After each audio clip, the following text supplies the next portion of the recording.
Namo Myoho Renge Kyo, Namo Myoho Renge Kyo, Namo Myoho Renge Kyo. Hi, how you doing? I hope you're in good health, secure. We are going to continue with the Mahayana MahaPariNirvana Sutra, Volume 1. And should have done this before I started. There they are. Put my reading glasses on. Yes, now I have all my pairs of glasses here.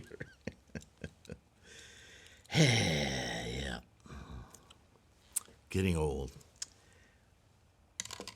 Getting old. Am old. Let's just face it, shall we? All right, we left off with a note from me after a paragraph of the Bhikshunis,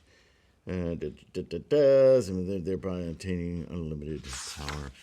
And I made the note of saying, it is a notable development after the Lotus Sutra that women were now afforded the privileged place of teaching the sutras as compared to their having been barred from even reading the sutras before. Yes. And this is an important thing to remember again, simply because, as I've said before, this Parinirvana Sutra just runs the gamut from Hinayana, Theravada to pre-Lotus and early Mahayana into middle and then perfection of wisdom and then finally the Lotus Sutra. So every level of student is present there, although it defies reason that there would be students there who were still practicing early Pali teachings. But this is, after all, within Shakyamuni's lifetime, right? It is believed that he passed away around the age of 80. So, and 50 years of that was his teaching and is spreading the teachings of his enlightenment, right? All right. So, undoubtedly, there were still some novices who had either been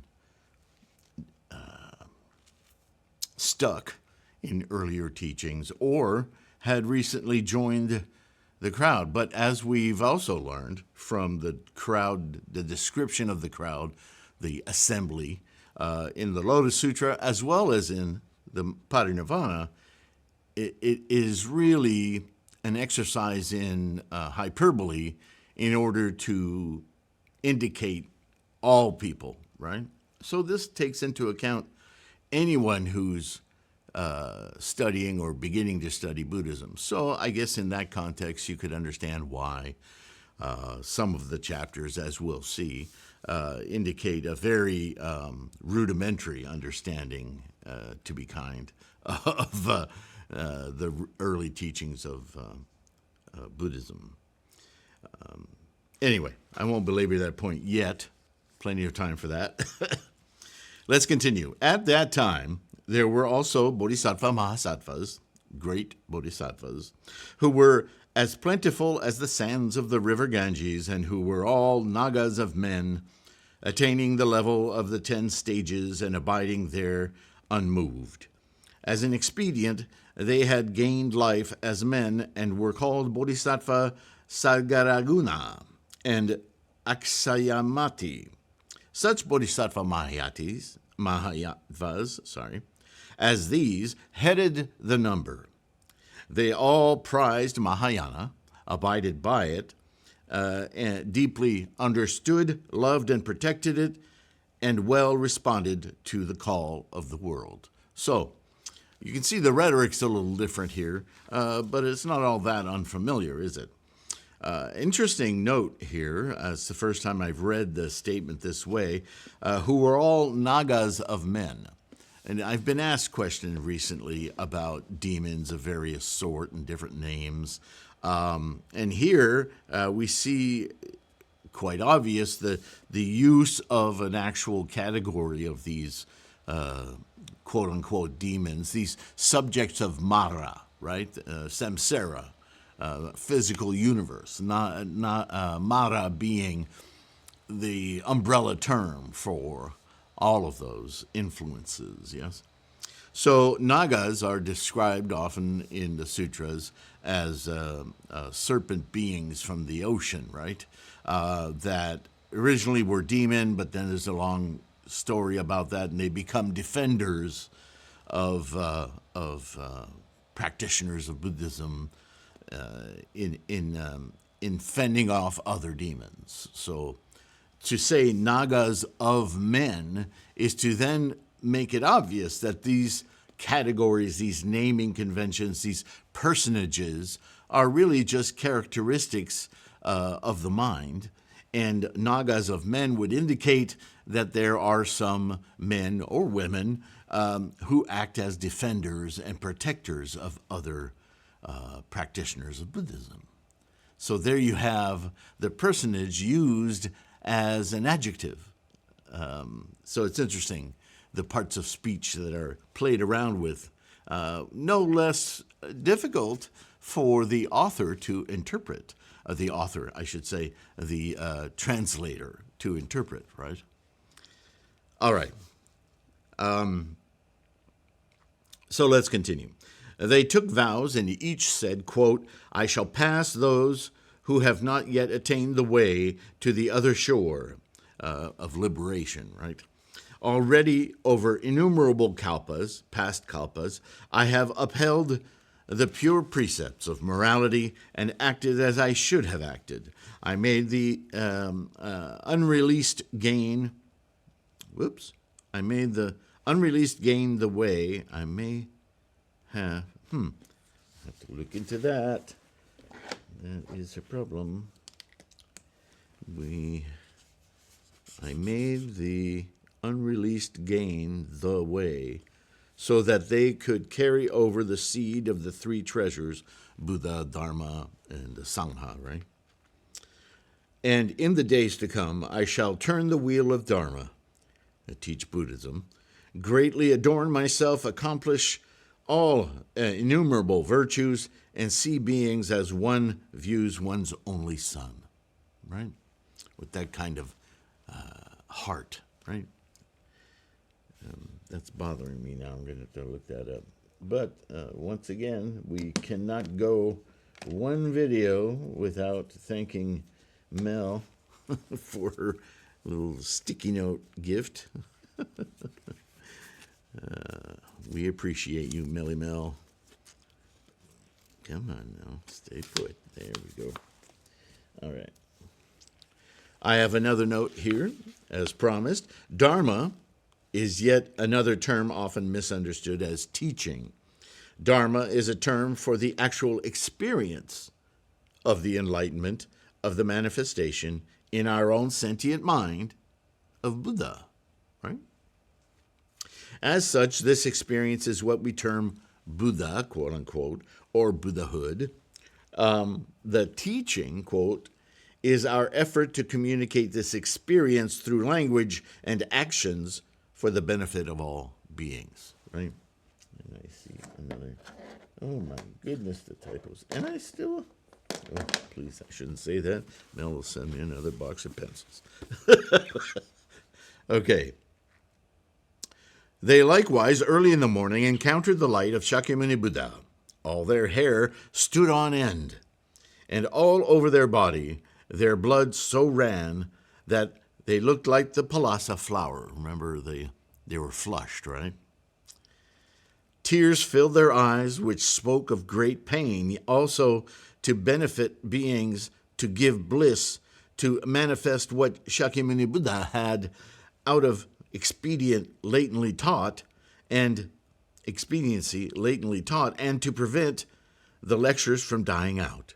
And to subjugate all beings, they sped to where Shakyamunibuddha was, walked around him 100,000 times, folded their hands, paid homage, and stepped back and took their seats on one side. Now we hear this statement, latently taught, expediency lately sought. This has to be reference to the Lotus Sutra, right? The Lotus Sutra, he just spent 8 years lecturing on the Lotus Sutra. And now, in these last few months, he's approaching his death. And so he's telling everybody, ask me your questions now before I go, right? And so when these different personages, these monks, refer and say they're spreading the word of what the Buddha most expediently, latently taught, they're talking about what he most recently taught the last 8 years, the Lotus Sutra, right? It's not made abundantly obvious other than in reference this way, but it will be named later on. But I just want you to understand that that's what they mean. At that time, there were present upasakas, lay flowers of Buddha, followers of Buddha. Wow. Sorry about that. Lay followers of Buddha, upasakas, who were as many as the sands of 2 Ganges rivers. They had accorded with the 5 precepts, and their comportment was perfect.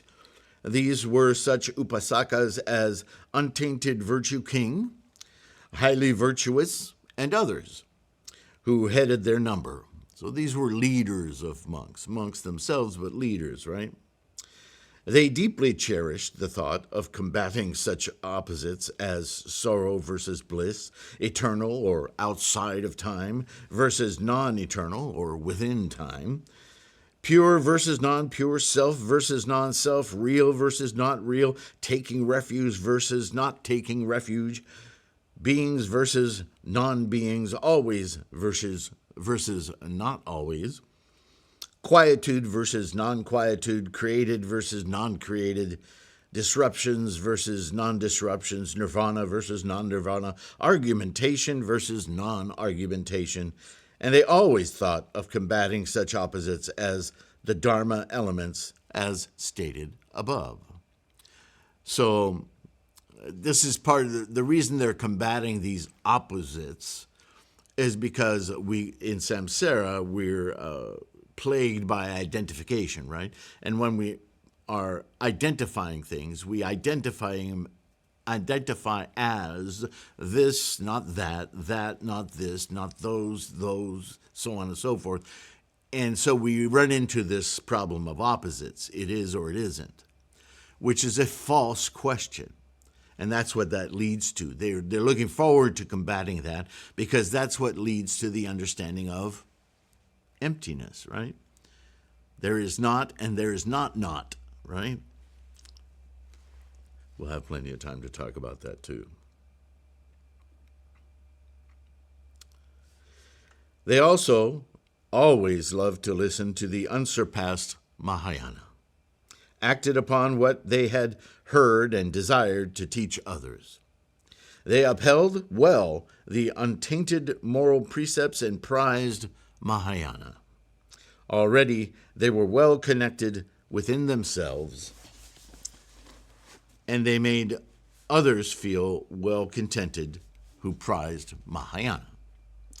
They imbibed the unsurpassed wisdom very well, loved and protected Mahayana. Imbibed is an odd word to use there. It's usually associated with drinking, alcohol, imbibing alcohol. Imbibing alone would suggest drinking alcohol. So I'm going to maybe, I think I may just substitute that word with something else. I'm just disturbed that the translator here used that word maybe to impress. However, I don't think we imbibed the unsurpassed wisdom as though it was a mind-altering or certainly mind. What do we always say about drugs and alcohol? They impede the mind, and that's the last thing that we want to say about the Mahayana, right? So anyway, so we drink in the unsurpassed wisdom very well, loved and protected Mahayana. They accorded well with the ways of the world, past those who had not yet gained the way to the other shore of life, emancipated those not yet emancipated, and protected the seed of the three treasures so that it would not die out, and so that in days to come they could turn the wheel of the Dharma, adorn themselves greatly, deeply taste the pure moral precepts, attain accomplishment in all such virtues, have a great compassionate heart toward all beings, being impartial and not two, and see all beings just as one views one's own only son. Also, early in the morning, when the sun had just risen, in order to cremate the Shakyamunibuddha's body, people each held in their hands tens of thousands of bundles of such fragrant wood as sandalwood, aloes, gorsa, sandalwood, and the emancipated mind of wood, which had annual rings and heart, and which all shone out in the wonderful hues of the seven treasures. For example, the various hues were like painted colors, all of which wonders having arisen out of the power of Shakyamunibuddha, and which were blue, yellow, red, and white. These were pleasingly to beings' eyes. All the wood was thickly smeared with such various incense as saffron, aloes wood, sharjarasa, etc. Flowers were strewn as adornments, such as the utapala, the blue lotus, the kumuda, the padma, the red lotus, and the pundarika, the white lotus, right? Above all the fragrant wood were hung banners of the five colors. So you can imagine they weren't just going to barbecue his remains. They were going to make quite a huge show of it, right? They were soft and delicate, like such the emancipated mind veils as kauseya cloth, ksuma, and silken twill. All these fragrant woods were laden onto bejeweled wagons, which shone in such various colors as blue, yellow, red, and white. The wheels and the spokes were all inlaid with the seven treasures. Each of these wagons was drawn by 4 horses, which ran like the wind. In front of each wagon stood 57 hanging ensign plants, over which were spread the 10 thin nets of true gold. Each wagon had 50 wonderful bejeweled parasols, each having on it the garlands of Utpala, Kumuda, Padma, and Pundarika lotus. The petals of these flowers were of pure gold, and the calyxes were of diamond. In the flowers was many a black bee, which gathered there, played and amused themselves, sending forth wonderful music. These spoke of non-eternal or within time sorrow, all quiescent energy, and non-self. Also, this sound spoke of what the Bodhisattva originally does. Dances, singing, and mask dances went on, and such musical instruments were played as the cheng, the flute harp, the shio, and the shai. And from the music arose a voice which said, quote, "Oh, woe is the day, the world is empty," end quote. In front of each wagon stood upasakas who were holding bejeweled tables, which were laden with various flowers such as the Utpala, Kumuda, Padma, Pundarika, and such wonderful incense as kunkuma and others, and fumigating incense, which were all wonderful. They carried in various utensils to prepare meals for Shakyamunibuddha and the Sangha. The cooking was done with sandalwood and aloe wood as fuel, done up with the water of 8 virtues. The dishes were sweet and beautiful in 6 tastes: bitter, sour, sweet, hot, salty, and plain. Also the virtues were 3: light and soft, pure, and true to cuisine. Equipped with such things, they sped to the land of the Mayas, or Malas, to the Sal forest. They also strew sand all over the ground, spreading kalinga and kamala cloths and silken cloths on it. Such covered all about for a space of 12 yohanas. For Shakyamunibuddha and the Sangha, they erected Simhasana seats, lion seats, which were inlaid with the 7 treasures. The seats were as high and as large as Mount Sumeru. Above these seats were hung bejeweled screens, garlands of all kinds hung down, and from the sal trees also hung down wonderful banners and parasols. Wonderful scents were dispersed amongst the trees, and various wonderful flowers were set in between. This is going to be quite a wake, wasn't it? By the way, you notice they spread sand down on the ground before they set down the cloths. Why do you think they did that? To even out the soil, right? To provide a nice flat. In much of the sutras, when they talk about a Buddha land, they talk about a very easily navigated surface, free of depressions and mountains and hills and all of that, right? The impression being that the ground is so flat that it's effortless to move around, right? This is a Buddha land description. So they were emulating this for the ceremony, you see. Let's see. How are we doing time-wise? I've been skipping so many days doing this, and I've lost my cicada rhythm for these videos. Terrible. I'm trying to rectify that, though. Continuing, the Upasakas all said to one another, quote, "O all beings, if you feel the need, meals, clothing, heads, eyes, limbs, and everything awaits you. All will be yours," end quote.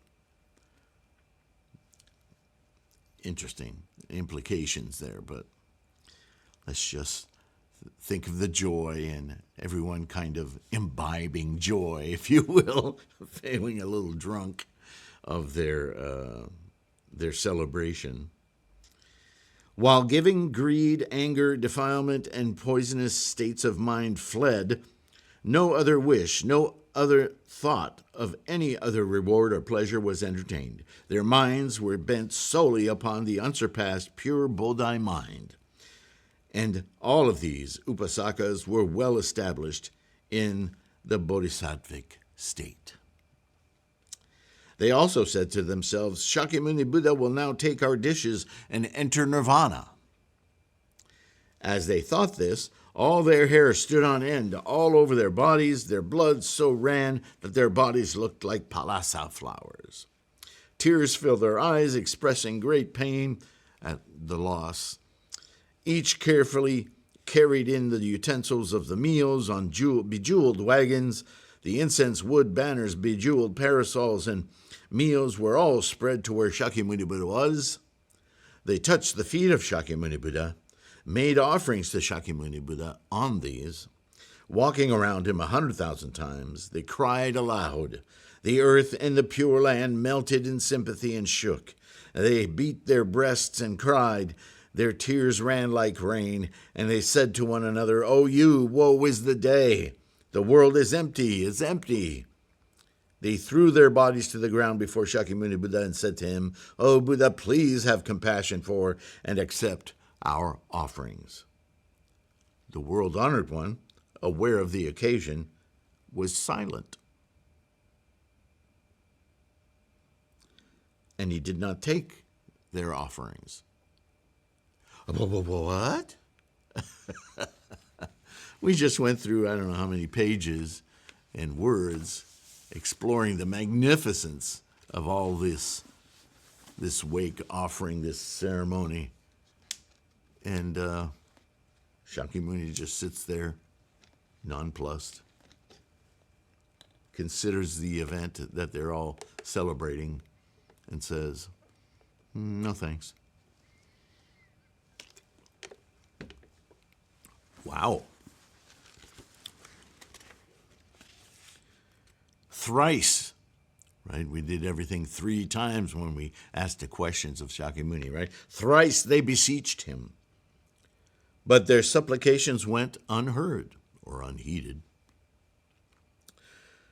Failing in their purpose, the Upasakas were sad and sat silently, pouting. This was as in the case of a compassionate father who has but one only son, This son of a sudden becomes ill and dies. The cremation over, the father goes back home and is sunk in great grief. The same was the case with all the upasakas, who wept and were grief-stricken. With all their utensils positioned in a safe place, the upasakas stepped back and sat silently on one side. At that time, there were upasikas, female lay followers, present, as many as the sons of 3 Ganges, who were perfect in the 5 precepts and in comportment. They included such as Ayusanguna, Gunamaya, and Visakya, who headed the 84,000 and could well protect the true Dharma. In order to carry over innumerable 100,000 beings to the other shore, they were born as females.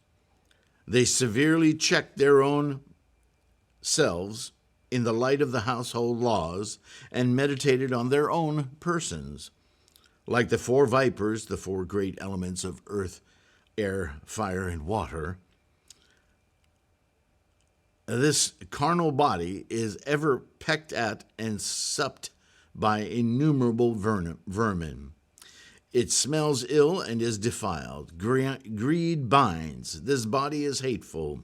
Like the carcass of a dog, this body is impure, from which 9 holes leak out defilements.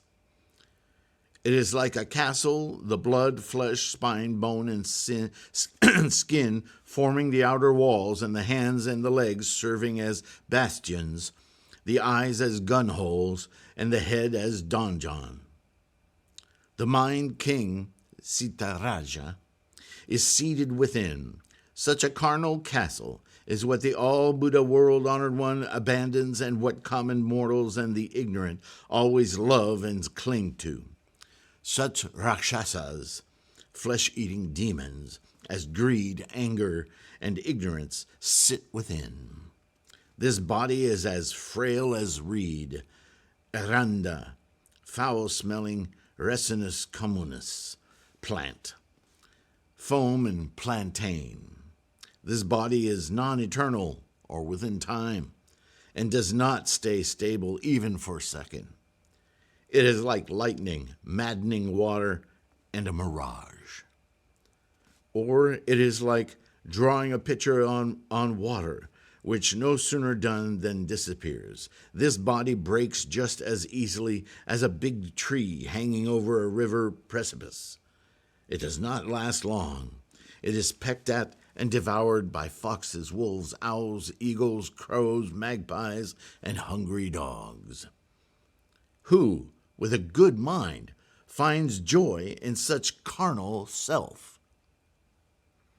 One might sooner fill a cow's foot with water than fully explain the non-eternal or within time, the non-pure, the ill smell, the defilement of this body. Or one could sooner split the great earth and crush it into the size of a pick-purse seed, or even the size of a dust-mote. But never could one fully explain the wrongs and ills of this body.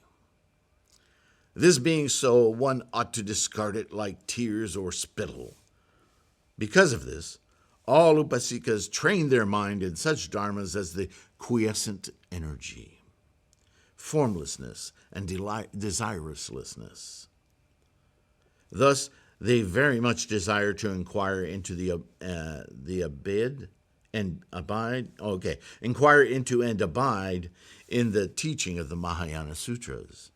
Having listened, they expound them to others. They guard and uphold their vows and deprecate the female form. It is much to be detested, and is by nature not unbreakable. Their mind thus ever rightly sees things and crushes the endless wheel of the cycle of birth and death. Well, that's a little over the top, actually, and I would say that their demeanor, although it's founded in,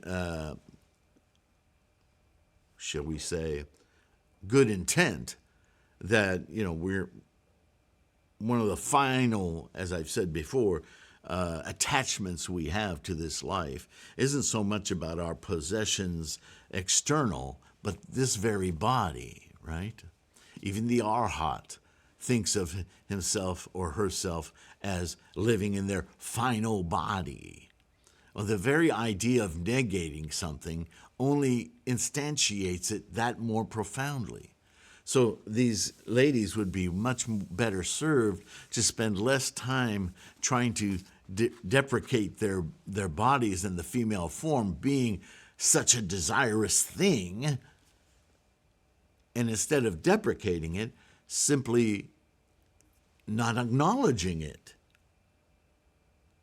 only in a support for the mind, yes?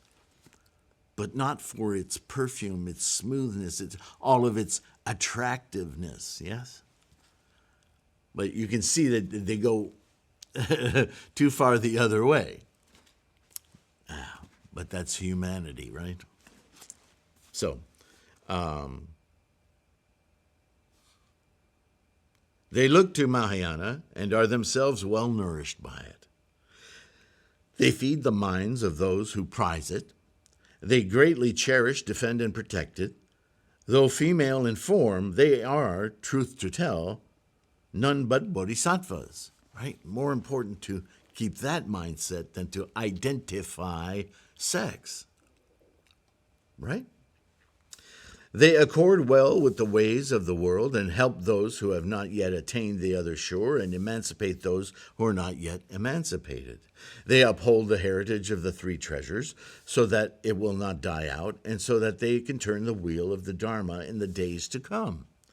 They greatly adorn their own persons, living ever true to the prohibitions and accomplishing such virtues. Their compassionate hearts extend towards all beings. They are impartial and not two, but as one would regard one's only son. They also, early in the morning, when the sun had just risen, said to one another, quote, "Let us hasten today to the forest of the twin trees," end quote. The sal trees, remember, where Shakyamunibuddha is. The Upasika's utensils were twice as many.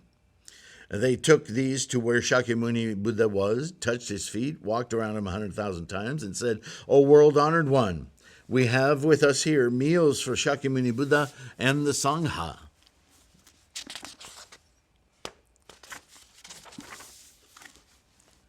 O Tathagata. That's a correction. See, he's not the Tathagata. He's the embodiment of Tathagata as Buddha. So there's I thought I caught all of those, but evidently, sorry, I dropped my little stickers here.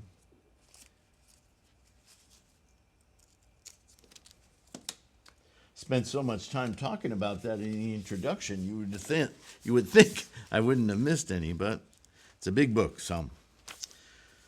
Oh, Buddha, world-honored one, yes?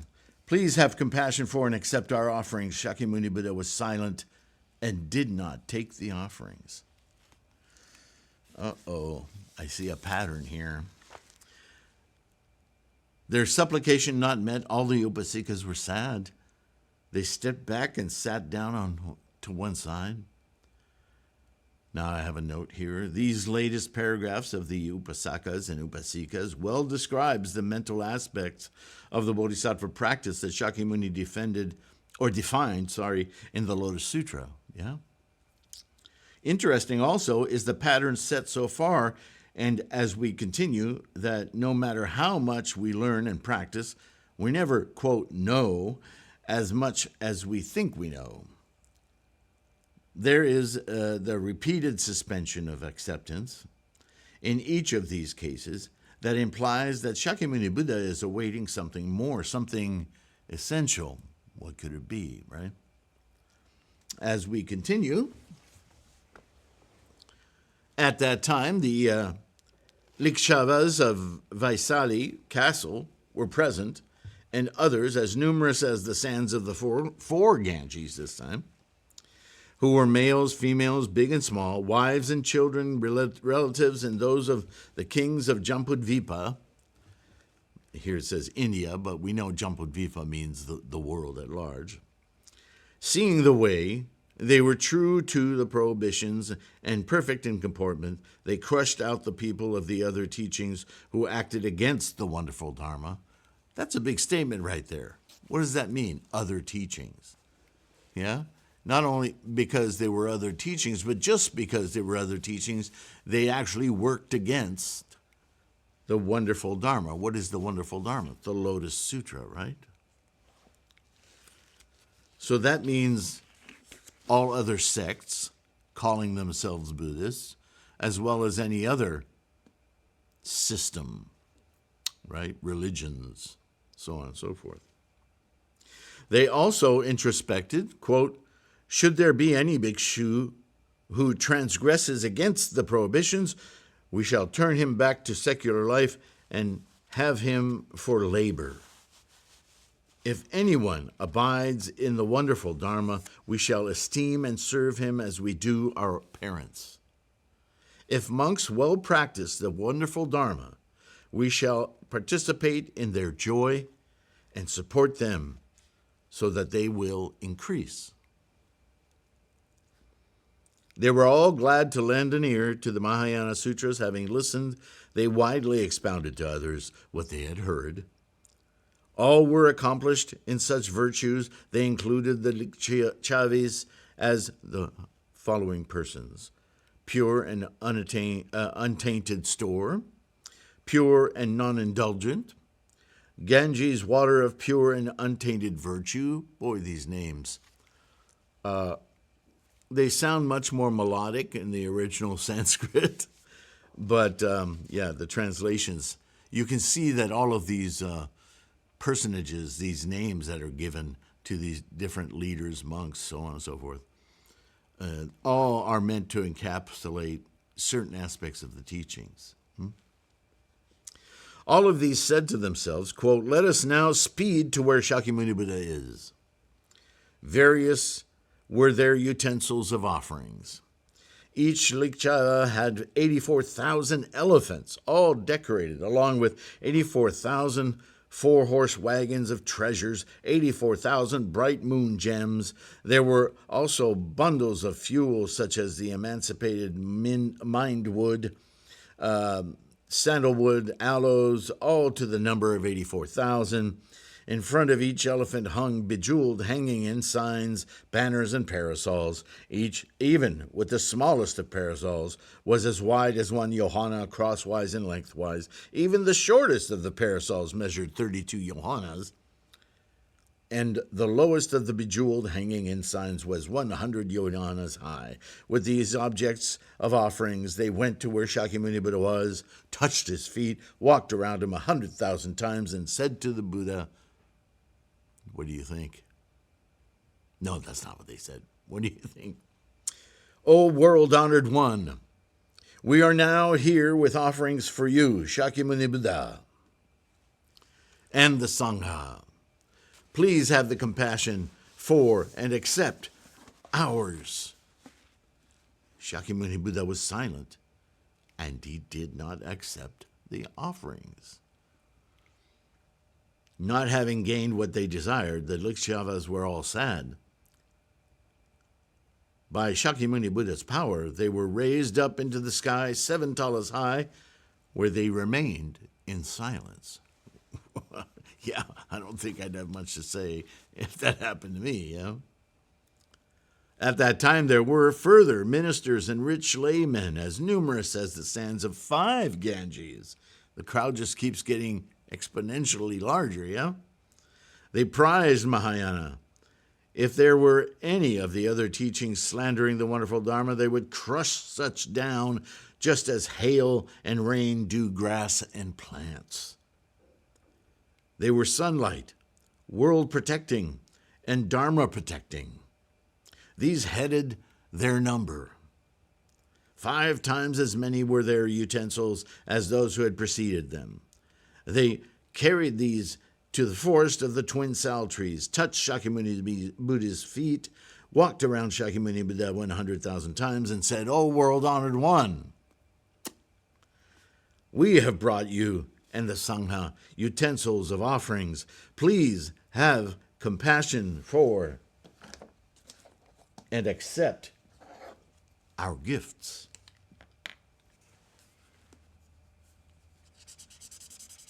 Oh my, there are many more errors I need to repair than I expected to run into here. Ah, well, that's the nature. As you know, I'm creating these videos so that I have an opportunity to read word for word everything I've written, and it's to do just this, the final edit, yeah? So thank you for your patience. As you would expect, Shakyamunibuddha was silent and did not accept them. Their wish not granted, the rich elders were sad. By Shakyamunibuddha's divine power, they were raised up 7 talas from the ground into the sky, where they remained in silence. And I think before I go on any further, I'm going to call it a day there. You see a pattern happening here. So, again, this is, if you'll remember the Lotus Sutra, when I was doing just as I'm doing now, reading through it with you, we did much the same thing. What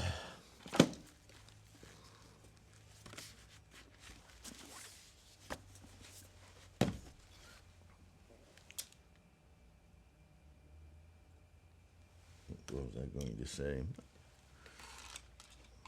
At any rate, I hope that, and I've heard from many of you that this kind of thing, this reading and speaking, unscripted with you, it can be very helpful to your understanding. And I keep in mind, in the back of my mind, that I really expect these videos to be played either for yourself or with a friend or several friends. Have a little gathering, and have a video watching party, And then after the video, you do it just like you would a normal gathering. Chant, do gongyo together, or if they're not that experienced, just chant together for half an hour, then watch the video. And at the end of the video, you can have a time, give yourself a time limit so it doesn't get crazy. But you could have, you could serve water or drinks for everyone. No imbibing. You can serve soda or whatever, tea, and have an open discussion about your thoughts, what you thought was said. Maybe write some questions down so that next week or whenever you get together again, you can watch the next video and see how it goes. And maybe some of those questions are answered, maybe not. So I think of these videos as a tool, not only for all of us, right, to gain insight and to gain confidence in how we understand Buddhism, but also to share it with others, right? It gives us a good opportunity to keep our conversations focused, right, and meaningful. And then, you can chant, close the meeting, and then do whatever afterward. So I don't like to rush these. I know it takes a while. It's quite a few videos to finish a book. This one's going to take quite a few because it's a very verbose book, 2 volumes, in fact. So we're just now getting into it. And the point that I wanted to make earlier finally came back to me. Oh, thank you, mind. Is that, as you'll recall from the Lotus Sutra lectures and other sutra lectures, the first chapter, 2 chapters, 3 chapters, they really form the basis for what is to come. They form the